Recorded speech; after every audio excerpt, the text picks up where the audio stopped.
نحمدہ و نصلی علی رسولہ الکریم۔ اس سے پہلے سبق لحن جلی کا چل رہا تھا، یعنی ایسی ادائیگی قرآن پاک کی جس سے معنی بدل جاتا ہے۔ تو لحن جلی کی پہلے سبقوں میں تعریف بھی بتائی، لحن کی بھی بتائی، پھر لحن جلی سے ہونے والی جو کچھ قسمیں، کچھ ایسی غلطیاں جن میں چند اقسام پہلے گزر چکی ہیں، یعنی تبدیل حرف بالحرف، یہ دو وجوہ سے ہوتا ہے، تبدیل مخرج بالمخرج اور تبدیل صفت بالصفت۔ اس کی مکمل تفصیل پچھلی ویڈیوز میں تقریباً 25 منٹ یا آدھا گھنٹہ لگا کر آپ حضرات کو بتائی ہے،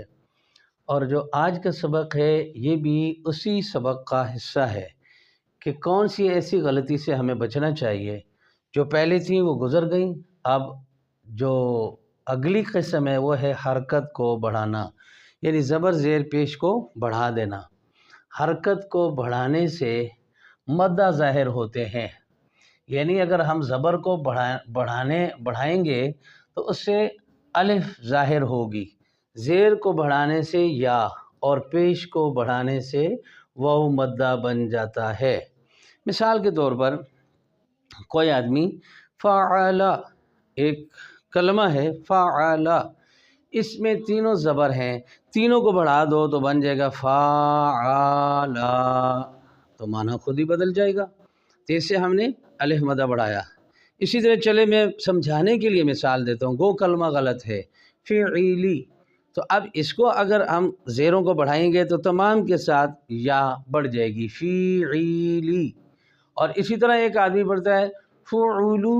تو اس میں پیشوں کو بڑھانے سے فعولو بن جائے گا۔ تو لہذا آتے ہیں اپنے سبق کی طرف کہ زبر زیر پیش کو بڑھانے سے الف مدہ، یا مدہ اور واو مدہ بڑھ جاتا ہے، تو لہذا معنی میں تبدیلی پیدا ہو جاتی ہے۔ جیسے کیف فعل ربک، اب فعل یہ جو ہے ایک کے لیے معنی آتا ہے، کسی ایک کے لیے معنی آتا ہے، تو اب آگے آتا ہے اس کے بجائے ہم کیف فعل ربک پڑھ دیتے ہیں، یعنی لام پر زبر کو بڑھائیں گے تو الف مدہ ظاہر ہوگی، تو ظاہر ہے ایک فعل واحد کے لیے صیغہ ہے اور فعلا دو کے لیے صیغہ بن جاتا ہے، یہ لفظ بن جاتا ہے، معنی غلط ہو جاتا ہے، لہذا زبر کو زبر ہی کی حد تک رہنے دیں۔ اسی طرح لتسألن کے بجائے لا تسألن پڑھ دیا، اب یہاں پر ایک مثبت چیز ہے تو منفی پہ چلی جاتی ہے، لہذا اس سے اپنے آپ کو بچانا چاہیے، زبر کی حد تک رہنا چاہیے، زبر کو یا زیر کو یا پیش کو مت بڑھائیے۔ لتسألن کے بجائے لتسألن ہی ہو، لا تسألن نہ پڑھنا چاہیے۔ راعینا کے بجائے راعینا کسی نے پڑھ دیا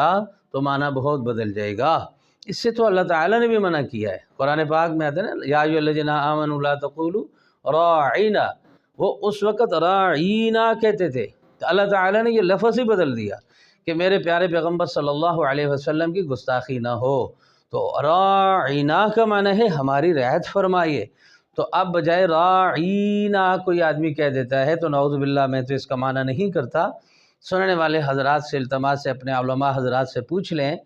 میرا مقصد یہاں ترجمہ سکھانا نہیں ہے، آپ کی لفظی اعتبار سے اصلاح کرنی ہے، تو راعینا کے بجائے کوئی راعینا پڑھتا ہے تو معنی بہت بدل جاتا ہے۔ اسی طرح یفعلو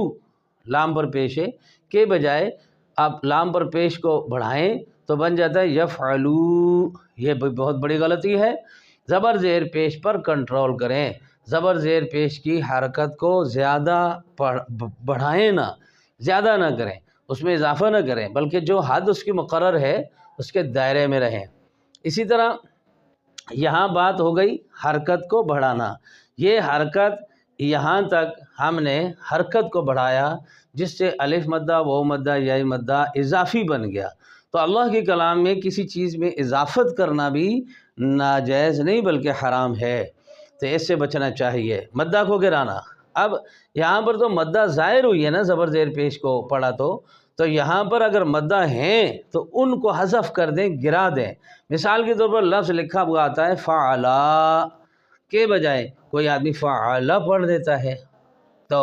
یہ بھی معنی بدل جاتا ہے۔ اسی طرح فعلو کے بجائے فعلو پڑھنا یعنی واو مدہ کو حذف کر دینا، یہ بھی حرام ہے، پڑھنا درست نہیں ہے۔ ترمیہم کی جگہ ترمیہم پڑھنا، ترمیہم پڑھنا۔ تو ابھی آپ کے سامنے 4 قسمیں ہو گئی لحن جلی کی، کہ سب سے پہلے تبدیل حرف بالحرف، ایک حرف کی جگہ دوسرا حرف، وہ 2 وجوہ سے آتا ہے، ایک تو تبدیل مخرج بالمخرج، دوسرا تبدیل صفت بالصفت۔ تو وہ 2 وجوہ سے چیز ایک ہے، حرف ہی یقیناً تبدیل ہو رہے ہیں لیکن ان کی تبدیلی 2 وجوہ سے ہوتی ہے، ایک تبدیل مخرج بالمخرج، ایک تبدیل صفت بالصفت۔ اور تیسری قسم ہے حرکت کو بڑھانا، حرکت زبر زیر پیش، اس کو ہم بڑھائیں گے تو مدہ فالتو آئیں گے، یعنی واحد والی چیز تثنیہ پہ چلی جائے گی اور یا جمع پہ چلی جائے گی، پیش کو بڑھائیں گے تو جمع پہ چلی جائے گی، زبر کو پڑھائیں گے تو تثنیہ پہ چلی جائے گی، زیر کو پڑھائیں گے تو یا مدہ آگے سامنے اس کے آ جاتا ہے۔ تو کسی حرف میں، کسی کلمہ میں کسی حرف کا اضافہ کرنا معنی میں تبدیلی کرنے کے مترادف ہے، اور اسی طرح تحریف کے زمرے میں آتا ہے۔ اللہ تعالیٰ کی کلام میں تبدیلی آتی ہے لفظی اعتبار سے بھی اور معنوی اعتبار سے بھی۔ تو اس طرح یہ 3 چیزیں ہو گئی، اور چوتھی چیز ہے مدہ کو گرانا، یعنی حروف مدہ جہاں لکھے ہوئے ہیں رسم الخط میں ان کو جو معنی میں اضافت کرتے ہیں، مثلا فعلا ہے نا تو فعلا کرو تو معنی میں تبدیلی آ جاتی ہے، اسی طرح فعلا کو فعلو جمع کا صیغہ ہے وہ پڑھیں گے تو معنی میں تبدیلی پیدا ہوگی۔ لہذا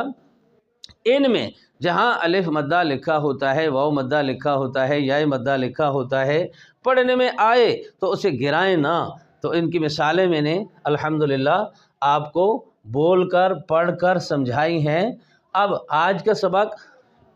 تھوڑا سا پڑھانے پہ اکتفا کرتے ہیں، کوئی ضروری مسائل ہیں اس وجہ سے نکلنا ہے، تو ہم